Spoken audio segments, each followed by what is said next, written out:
Annual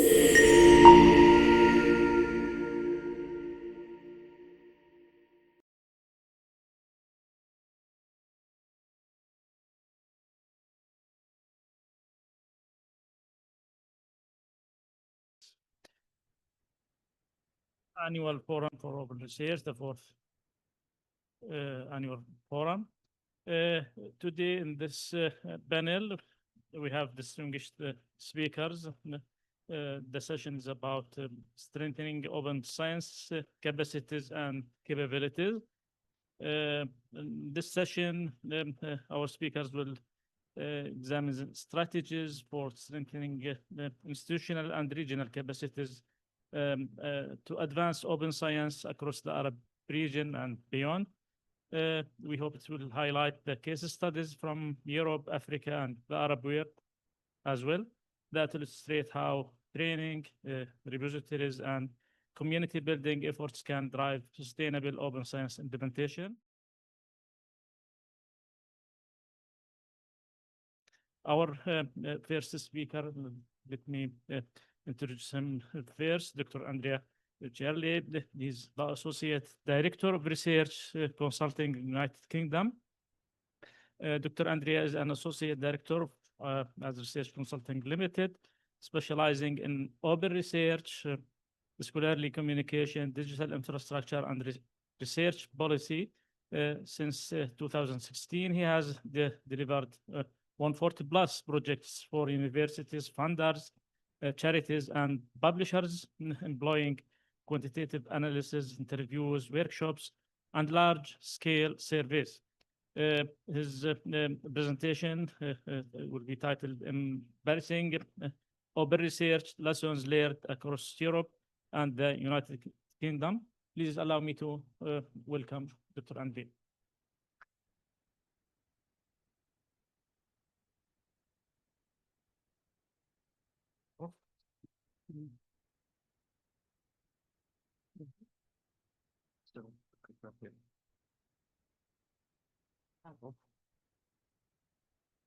Great. Hello, everyone, and thanks for having me here today. It's my very first forum, so I'm very pleased to be here. I've been learning lots over the last day or so, and I am here to share what I have learned over the last decade or thereabouts of working across research and higher education, and especially around open research, which is mainly what I do. What I want to share is lessons learned across Europe and the UK, which is my main area of focus. And the main point I want to share is that there is no single way of doing open research. And I'll demonstrate this through some examples, and then we can discuss further during the Q&A session. I'm sure you're all familiar with the classic question, what, when, where, who, and why. And I would like to use this as a way of talking about how institutions work on open research. So in terms of policy, implementation, and more.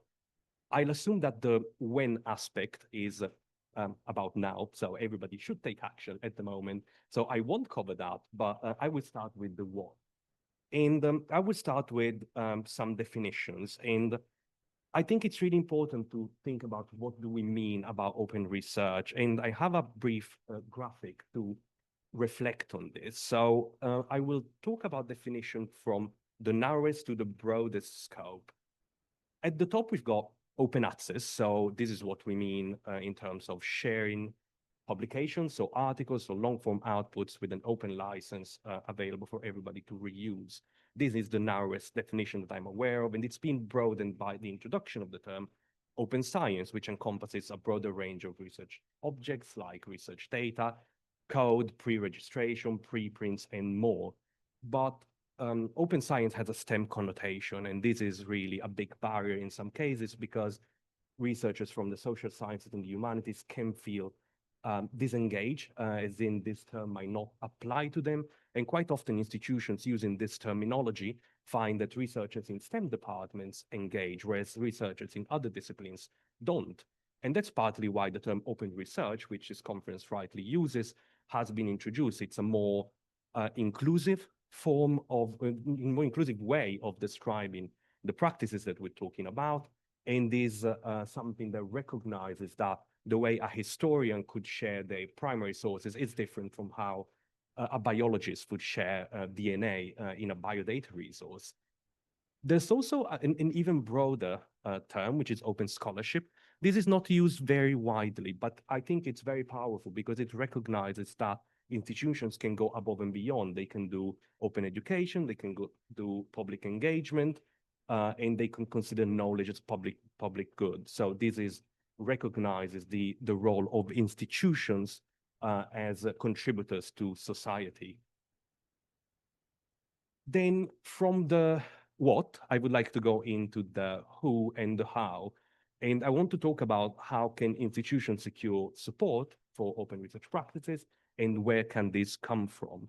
So at the top, we've got leadership support. So this is cases where open research will be written as part of an institutional strategy. Senior leaders will be fully engaged. You'll find the vice chancellor and the rector talking about open research or open science as part of their speeches.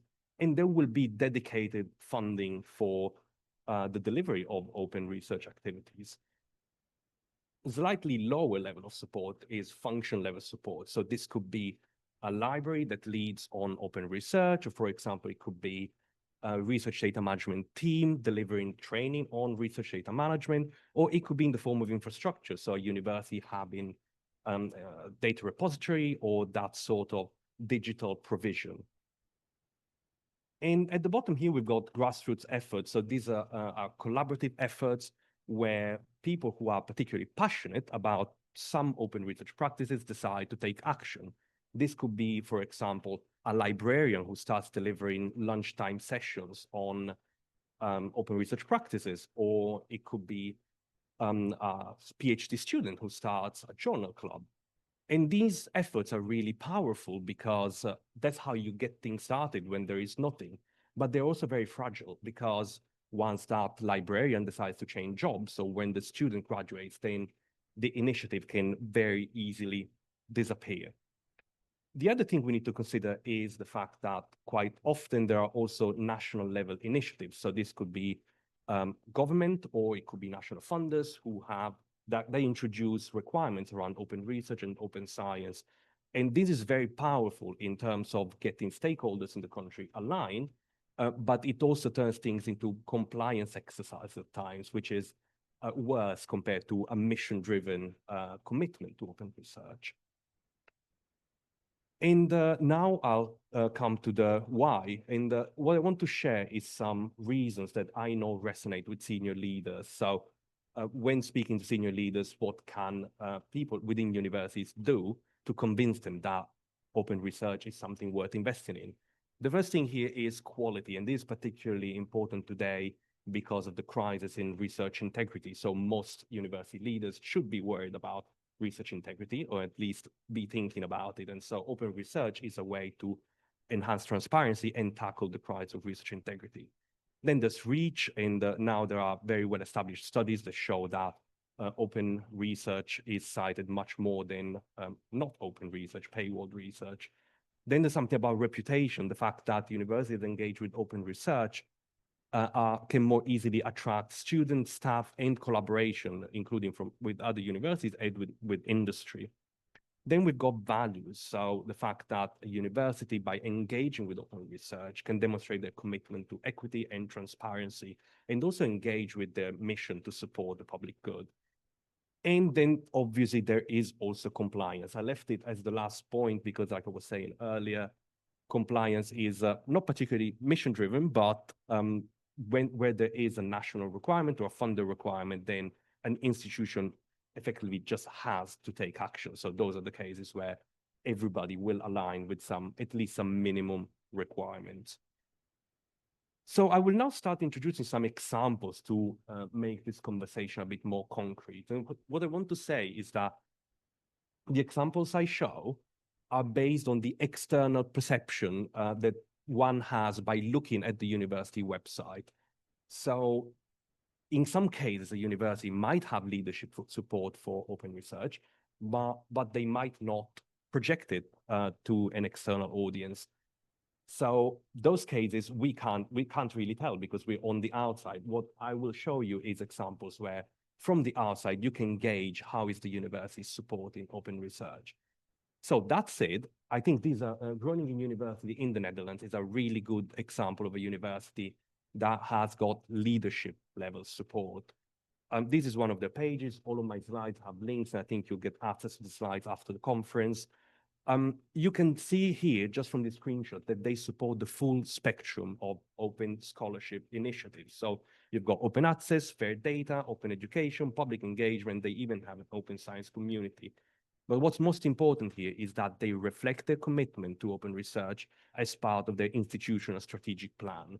So it's the commitment from leadership is actually written and available to read in the public domain. You can see here, this is the open science program. And I want to highlight here that on their pages, they do use the term open science. Arguably, from what they write about what they do, this is what I described as open scholarship. But this is a choice of terminology that they have adopted. And finally, I want to share that the University of Groningen also has an open access university press. And this is something that many universities don't do because it's quite costly. It's not that easy to put into practice. It takes resources, time, and usually volunteer effort. But again, this shows that the leadership support is there. The university has dedicated some funding and effort to putting this together. And this is available to anybody working at the university, as well as people who collaborate with the university.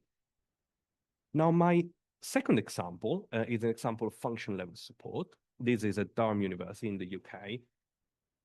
Here, support for open research is at the library level. If you look at the university strategy, 2017 to 2027, open research, open data are not reflected. So there might be support from leadership, but if there is, it's not communicated in the public domain, whereas support at the library level is clearly visible from their online pages.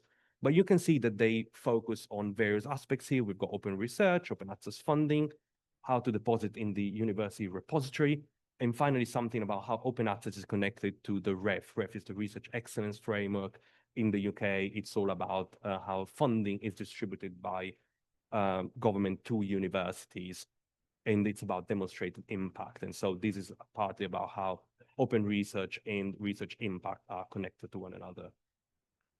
Durham University also has LibGuides, and I'm sure you're familiar with this sort of provision.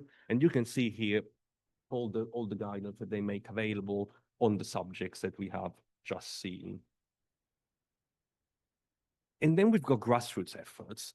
These are more global in nature, and I'll share a few examples. The main thing about grassroots efforts is that they're generally based on volunteer input. So it's people who decide to spend their time supporting open research activities. And they tend to rely on collaboration because one person on their own can hardly deliver the sort of scale that's needed to support open research. So we've got some examples here. The Open Science Initiative at the University of Marburg in Germany was started to connect students with early career researchers, for example. And we've got a number of areas that they want to tackle. So we've got open education, open source, open data, and so on. Then there's the Global Federation of Reproducibility Networks, which is a federation of national reproducibility networks. In the UK, we've got the UKRN. There is also a network in Africa that will be the subject of the next presentation, actually. And finally, I wanted to highlight reproducibility, which is an initiative focusing on journal clubs. And this started in the UK, but is now a global initiative. And then we've got the national initiatives. This is the National Strategy for Open Science in Spain. As you see, the term that they've chosen is open science, but actually they focus on a much broader range of considerations. And I would argue this is closer to what I called open scholarship earlier. In Slovenia, they have actually a national decree on open science, and this is written into law. So all institutions have to align with the requirements, specific requirements on open science. I don't know if you can read on screen, but they say very specifically scientific publications, scientific monographs. And this sort of language can be challenging when engaging researchers from across the board. But because this is at the national level, then institutions can make their own effort to then translate this language into something that their staff and researchers will understand better. And finally, here we've got the second French plan for open science. This is in France. They define open science as the unhindered dissemination of results, methods, and products from scientific research. And this is quite closely related with the definition that I shared earlier of open science itself. And the other thing I wanted to highlight is that I've been showing you examples from Europe and the UK because that was the point of my presentation, but I also want to acknowledge that things are obviously happening all over the world, as we've been seeing over the last day or so.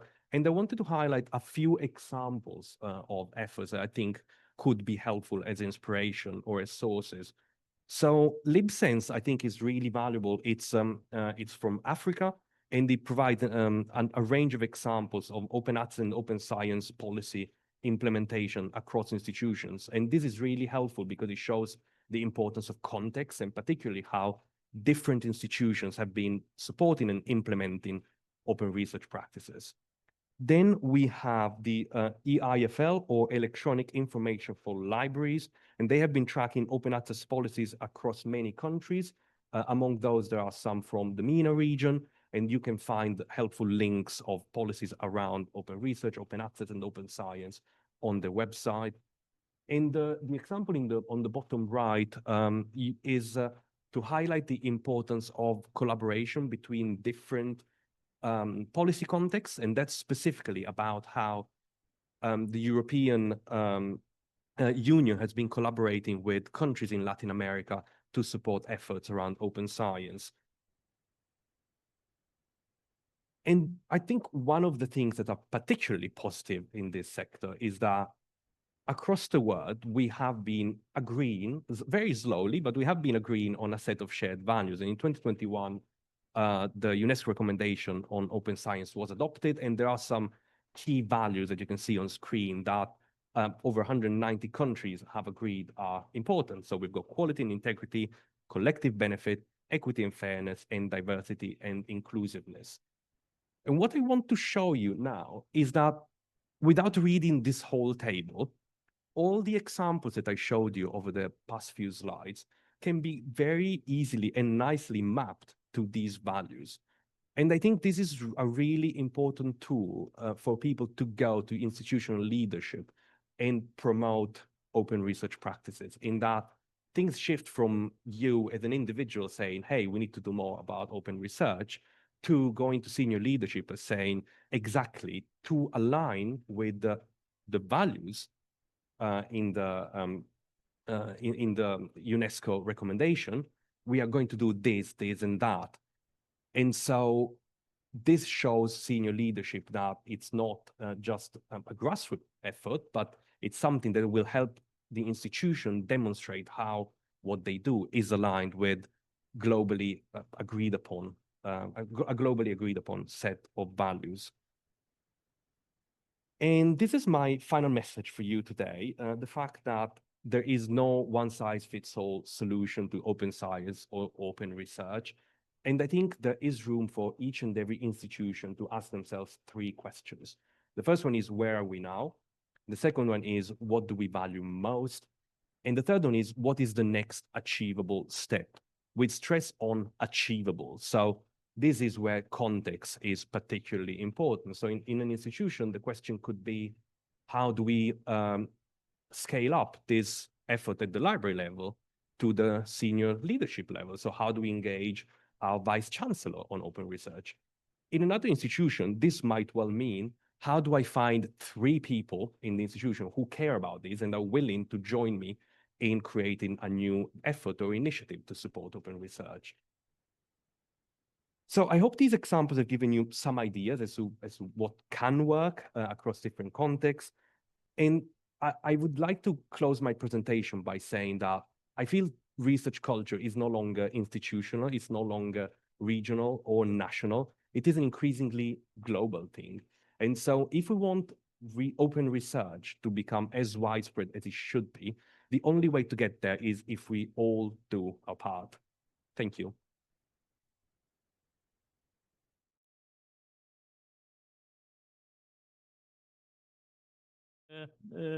Our second distinguished speaker today in the same team is Dr. Lamis Yahya Muhammad Al-Khair.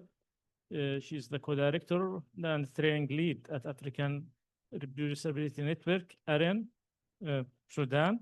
Dr. Lamis is a senior lecturer at the University of Khartoum, Faculty of Pharmacy, co-director of AREN and research assistant at the Mycetoma Research Center, an advocate for inclusive open science with focus on Africa, background in medical chemistry, molecular medicine, and pharmacy as well. Her presentation today is about AREN's local network leads training program, building open science champions across Africa. Please, the stage is yours.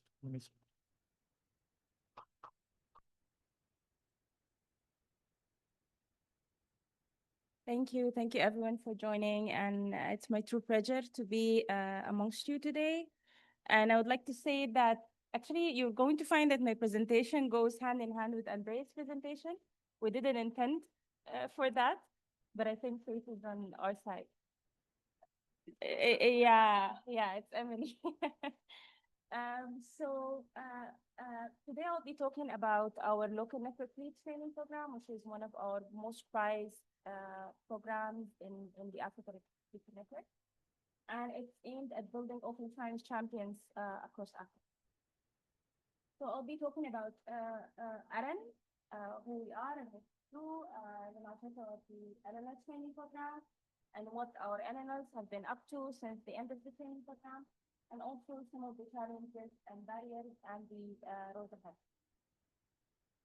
So AREN, we are a community-led initiative that was established by Africans for Africans to give Africans a voice in the open science effort. Our mission is to empower African researchers and African institutions to meet the growing global demand for openness. It's been said in one of the presentations yesterday that openness is a must, no longer an option. So we have to equip. Sorry. Sorry, okay. So we have to equip our researchers and our institutions to meet this demand. We are not working alone. We are part of actually a global network, as Andrea have. Yeah, I'm used to lecturing and moving around. Thank you. We're actually part of a global federation, as Andrea have kindly shown. It was first established, of course, by the UK AREN, but then it spread all over the world. Most of these reproducibility networks work at a national level, but only so far, only the Africa Reproducibility Network work on a continental-wide level. So our agenda is simple, is to promote open science and reproducible research in Africa.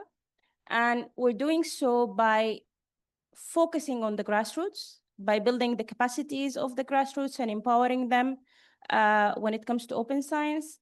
We're also trying to support the establishment of local reproducibility network, whether they are institutional, national, or even regional.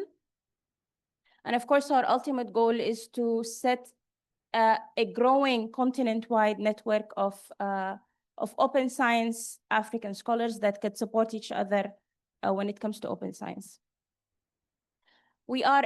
Currently, our community is Pan-African. We are in more than 30, or we have community members from more than 30 countries. We have more than 400 community members so far from more than 200 institutions.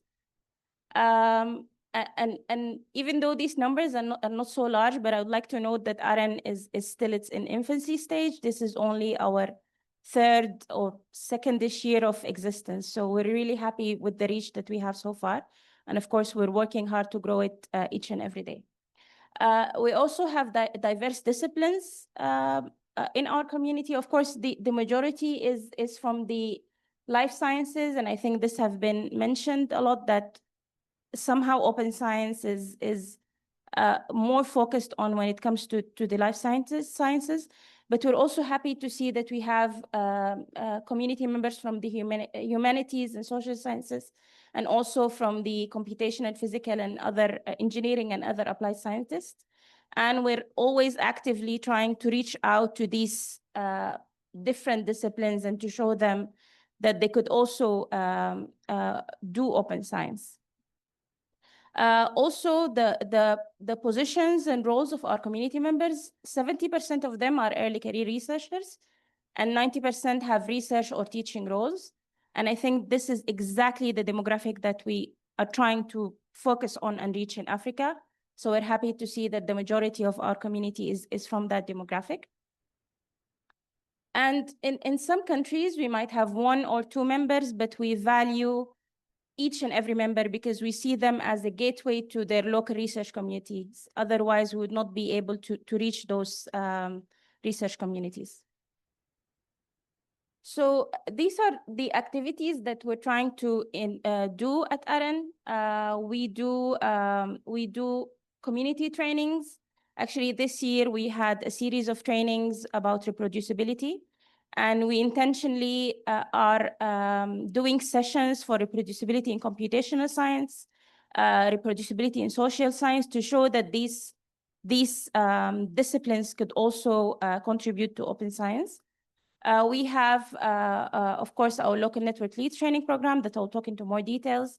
We have AREN Echoes webinar series, and here we invite African scholars that have applied open science in their work and in their research to come and tell how they used open science in their work to our community.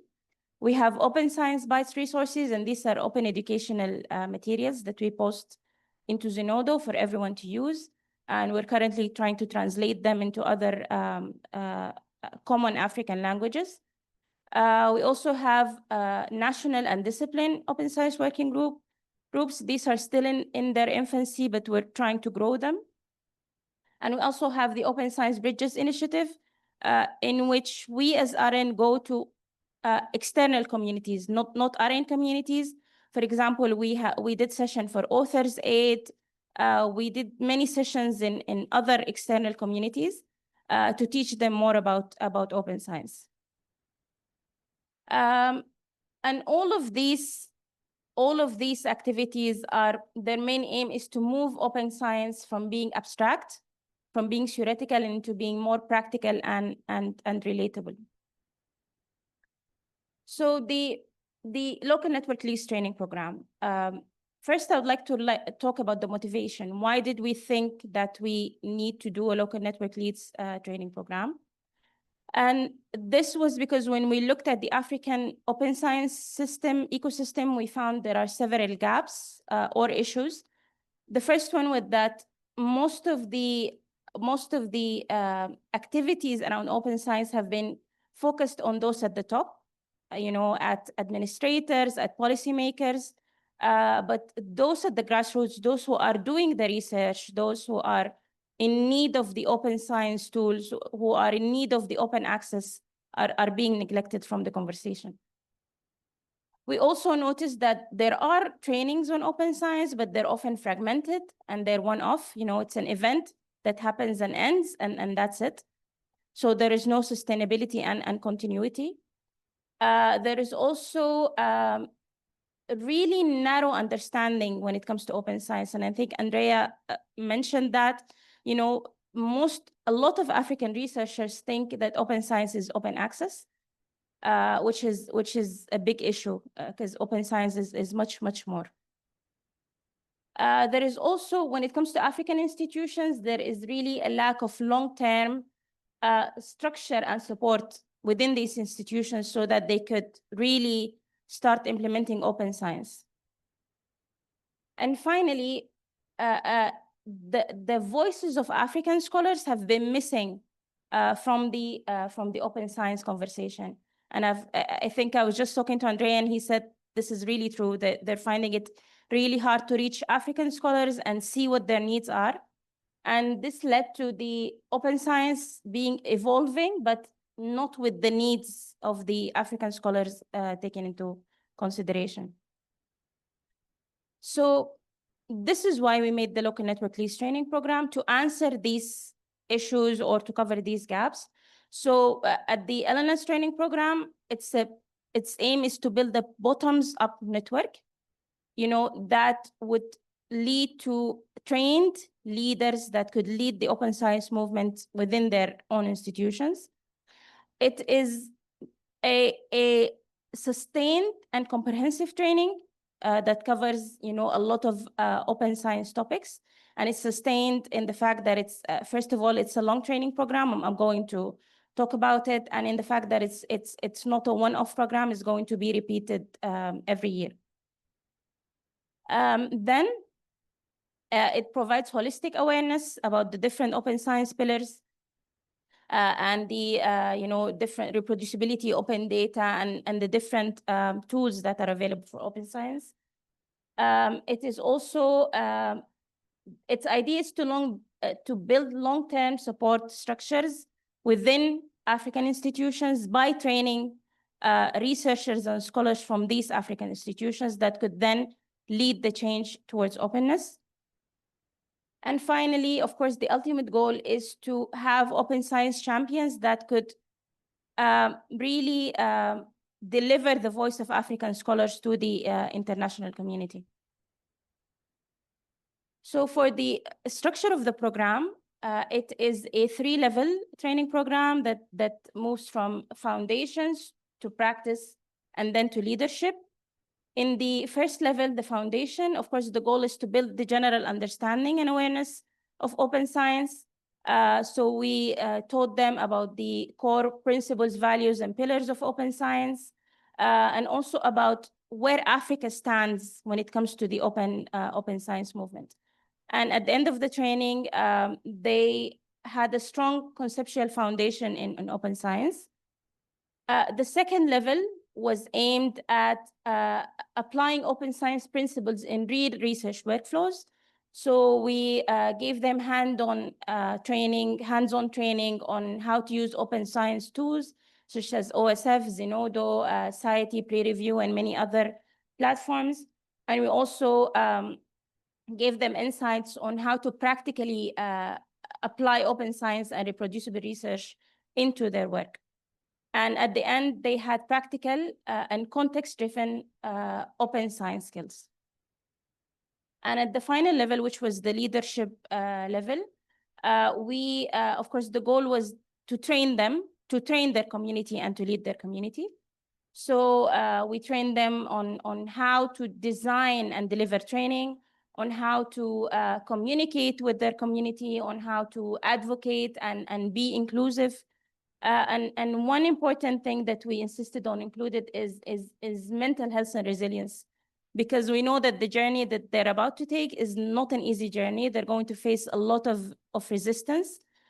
So we had to equip them with the mental health tools and resilience tools that they could use to navigate this field, because we know that academia is already very, very difficult, and now you're trying to change how research and academia have been done for many years. And of course, at the end, they had strong leadership and resilience foundations in open science and in becoming leaders. And this training program was run for 6 months. Each level was run for 2 months, and then the trainees moved to the second level. Of course, the training wouldn't be possible without the trainers. The trainers are the stars of the training, equally to the trainees. And at RN, we have a very strict foundation, is that we do not want to reinvent the wheel. If there is someone who's an expert who can do this training, then we bring them to our community so that they can do the training. We're not going to spend time and effort to make resources while there is already someone out there that could do it more efficiently and easily.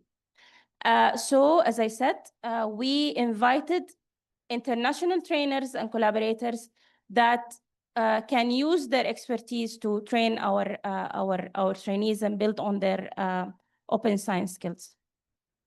And of course, this led to the training being efficient because we did not have to start from scratch.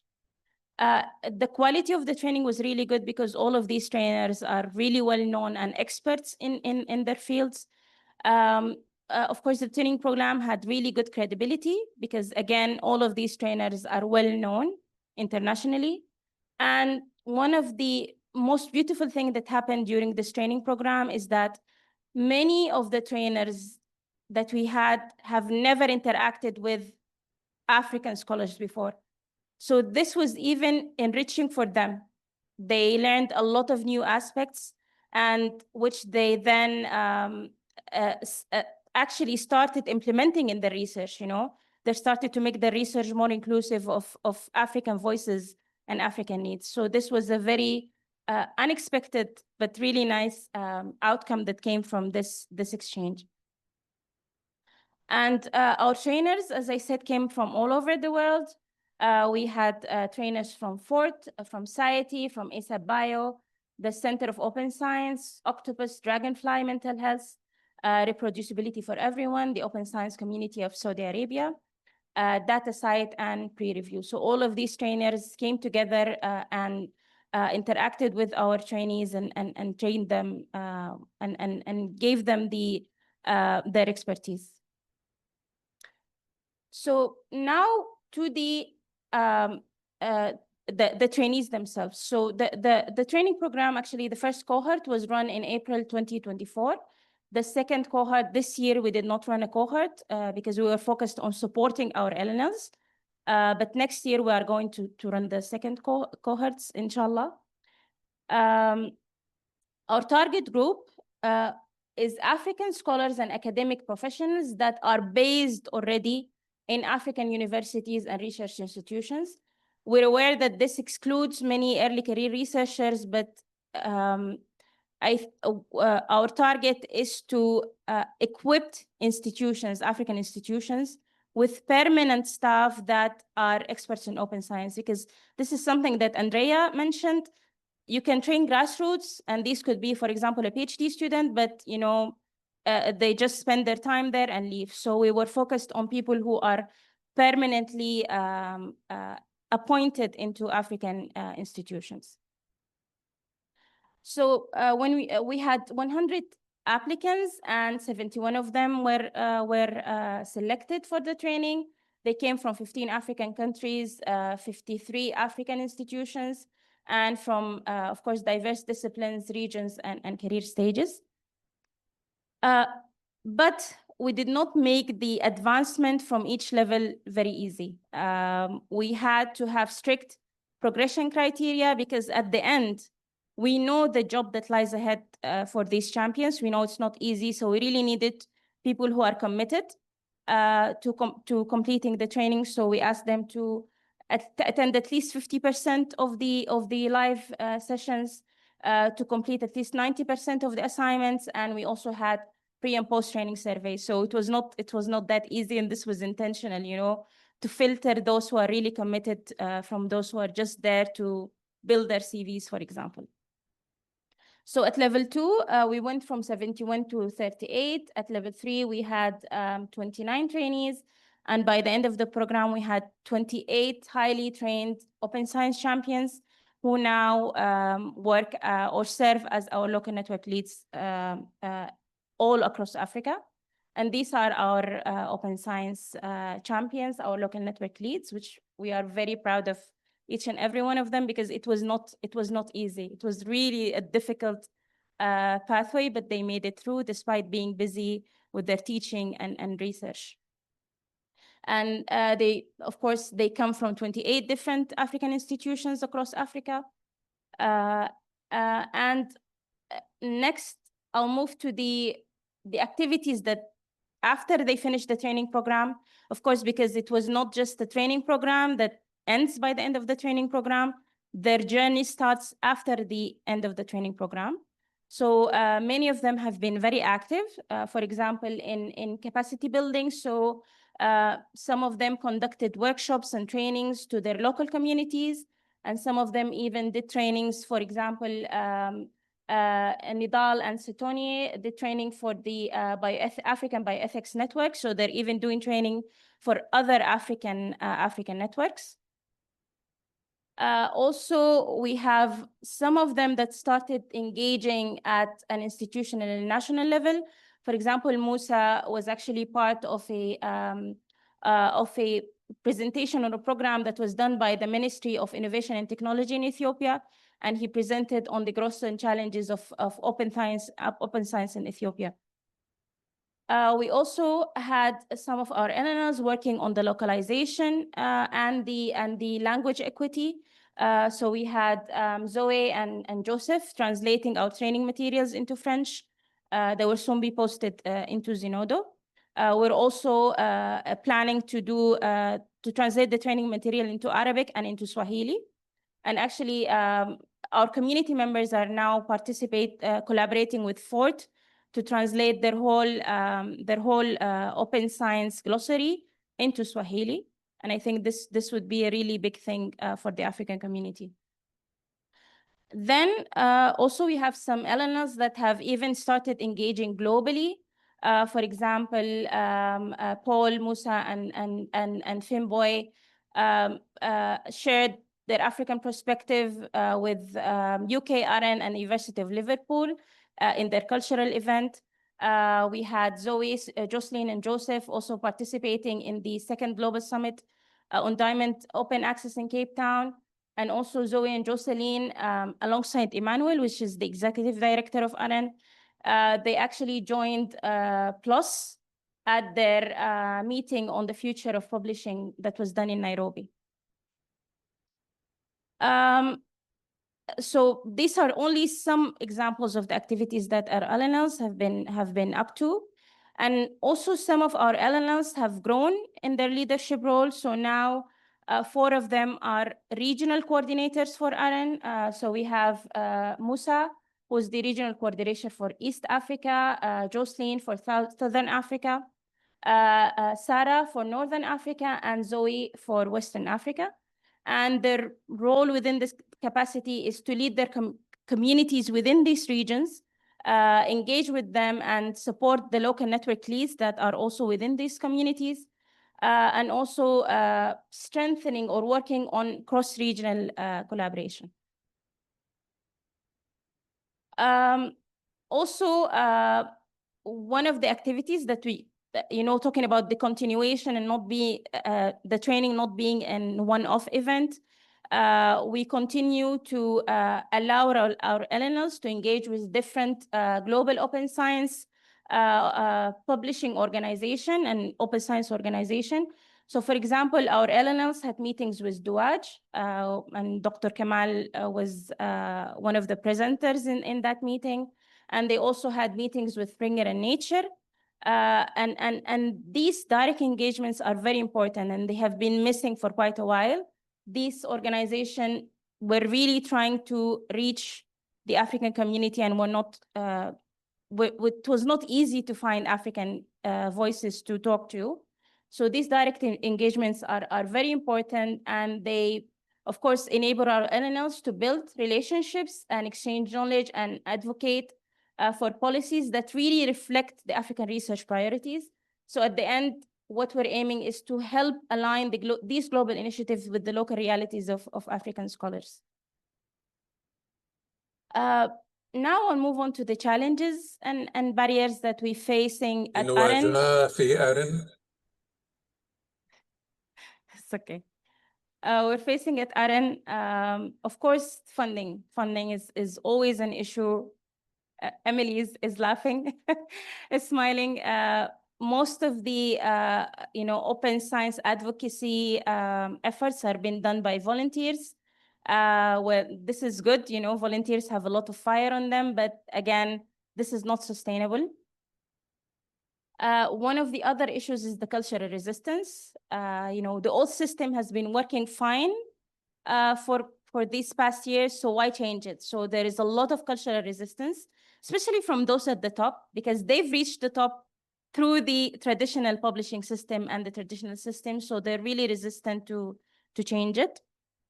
And finally, of course, the absence of policies. And this comes with the absence of awareness. So unless people are aware, there will not be policies made. Finally, to the road ahead and what we're hoping to do at AREN in the future is, of course, we are hoping to reach more African countries, institutions, and even African initiatives. If you remember the map that I showed you, there is a gap in Central Africa, but we're working hard to reach, actively trying to reach researchers from Central Africa and also the African islands. They've been severely neglected, like Madagascar, Seychelles. So we're really trying hard to reach these communities. Of course, we're trying to work on our sustainability by securing funding and also by trying to work more towards institutional commitments. And finally, of course, we're hoping that what we do is not theoretical. We're really hoping that what we're doing translates into actual policies and into actual benefits for the African research community. Finally, I would like to thank all of our partners. AREN wouldn't have been able to do any of its activities without their kind support. You know, all of the trainers that came, they did the training for free. So we're really thankful for their support and the support of all of our partners. And yeah, thank you for your kind attention. Thank you. Thank you so much, Dr. Lamis and Dr. Andrea as well. Please allow me to open the Q&A. We have a couple of online questions, but first let's see if we have questions from this hall. Yes.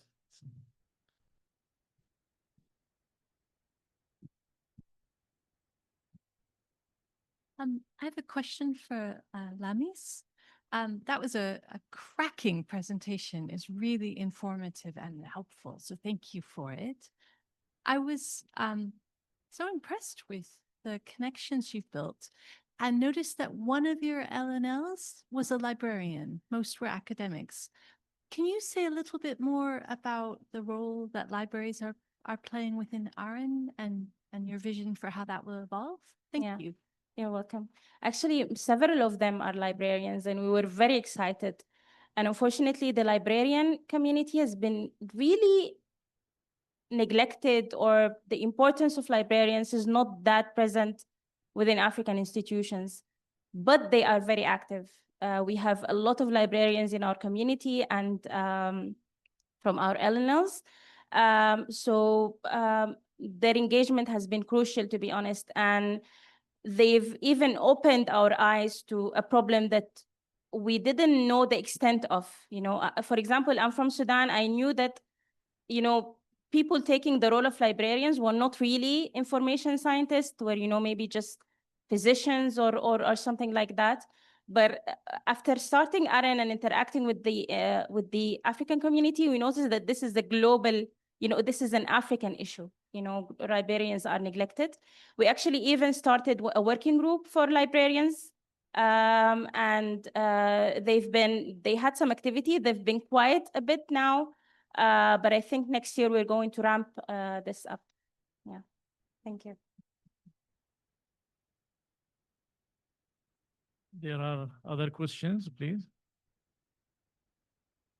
Yes.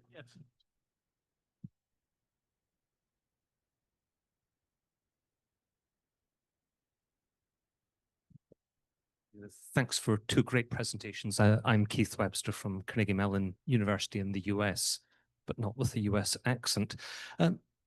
As AI tools become part of research workflows, do you see open science evolving towards a much broader concept of open scholarship? And I know that Andrea touched on that.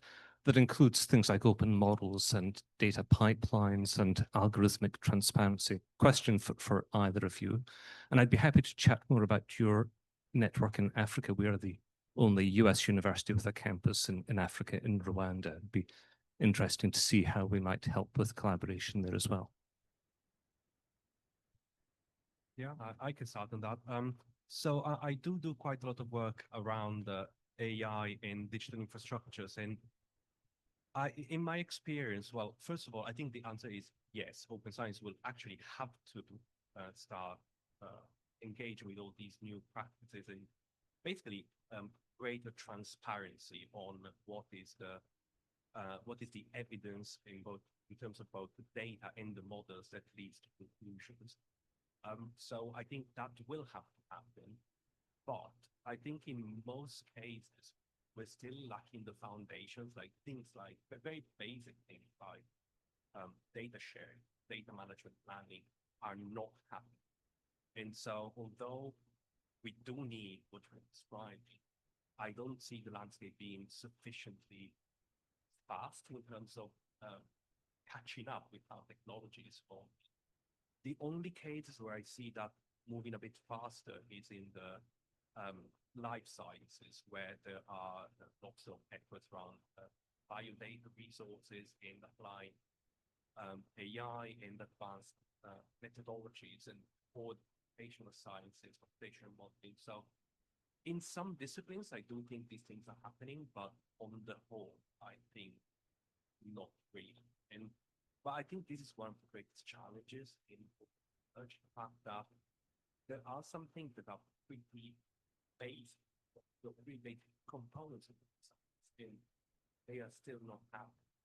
That's a much further discussion about the individual drivers versus what is the public good, I think what would benefit research as a whole versus what drives individuals. And I think yesterday there was some discussion around researcher incentives and what drives research.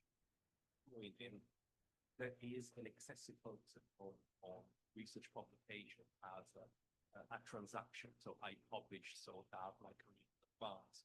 Whereas if I publish data or I publish my model or code transparently, no particular benefit is come to, but there would be a sector level. So I think because we've got this very big gap between individual and sector level or individual motivations, things are not moving fast enough. I think I would also like to answer, but maybe with the use of AI in research and in scholarly work in general, not open science. I think one of the challenges that, I'm personally facing, and I see many African scholars are facing, is that despite AI tools being immensely helpful, they've really, especially for us coming from poor regions, that, for example, if I want to apply for a funding, I don't have an office that has experts in funding. So I would use AI to help me write the proposal. But what we're increasingly seeing is that we are being penalized for that, because at the end, what the funder does, or what, for example, the journal does, is that puts your proposal or your paper into an AI detector, and it's 98% AI, so they automatically think that you didn't do this work. And this has been very frustrated because, most of us use AI responsibly. So I think this is adding to the disparities that African scholars have been facing. Our research has been looked at being of less quality, of less integrity. And now there is a tool that could help us write better, help us do better, but we're sort of not able to use it, or we're being penalized for using it. So it is a really big issue that I think every stakeholder should consider. Many African scholars are not native English speakers, so we use AI to help us write better. But then it's not fair that you judge my work just based on an AI detector. It's really not fair. Thank you, Dr. Lamis and Dr. Andrea. Before switching to online questions, if there are any other questions, we have plenty of time for questions. Well, we have two online questions, and both for Dr. Lamis, for Aaron.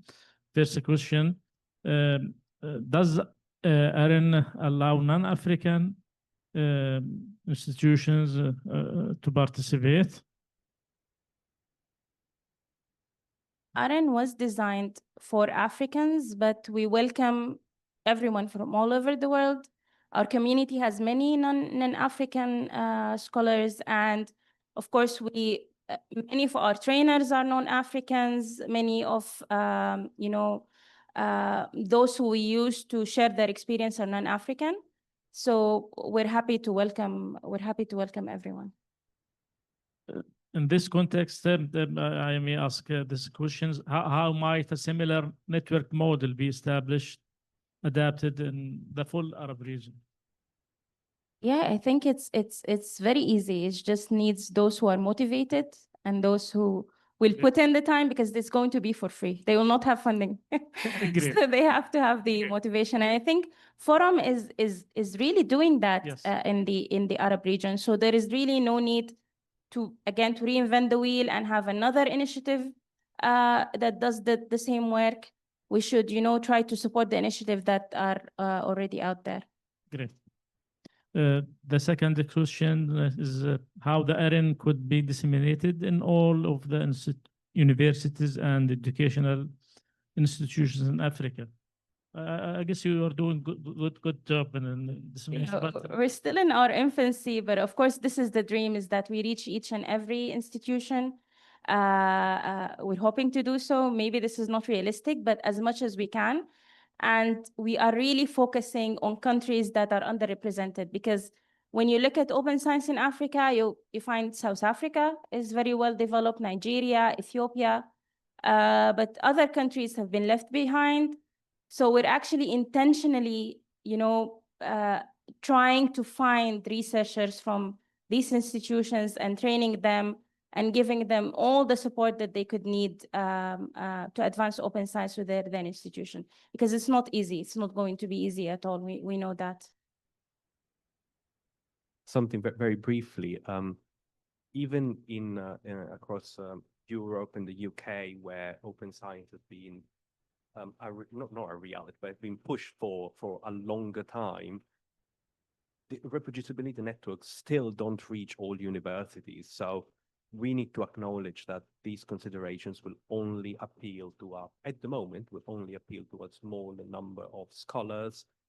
And as a result, it is virtually impossible to aim for the moon.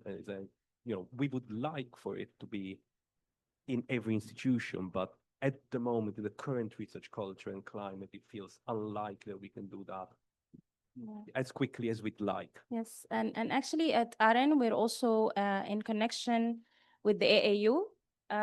We're really trying to work with them to really try to reach African institutions. But as Andrea said, it might not be realistic to reach each and every institution, but we will try to do our best to reach as many as we can. Yes, a question from, this is the mic. So Andrea, I know you said obviously there's no one size fits all, and you gave some examples, but if you were really put on the spot and had to pick like one institution or one country that was doing, the best job and like the gold standard and that everyone should be, if not copying, then certainly keeping an eye on, what would you choose? Well, I would choose the Netherlands personally.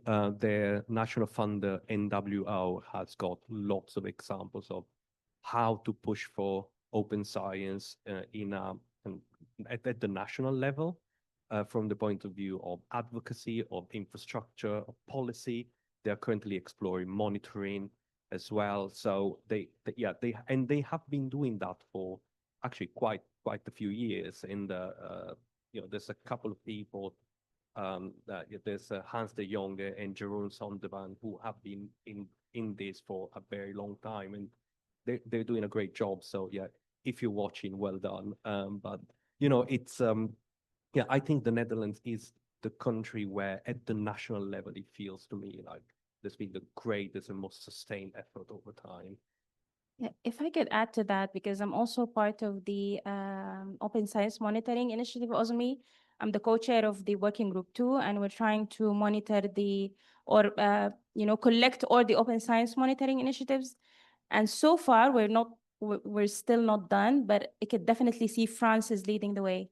They have a lot of open science initiative, a lot of open science monitoring initiatives, and they're even partly funding the OSME project. So I would also think France is moving in a really good pace when it comes to open science. Africa, no. South Africa, yeah, I'm talking about Africa in general. You usually, I don't know, you usually feel like South Africa is somehow disconnected from Africa.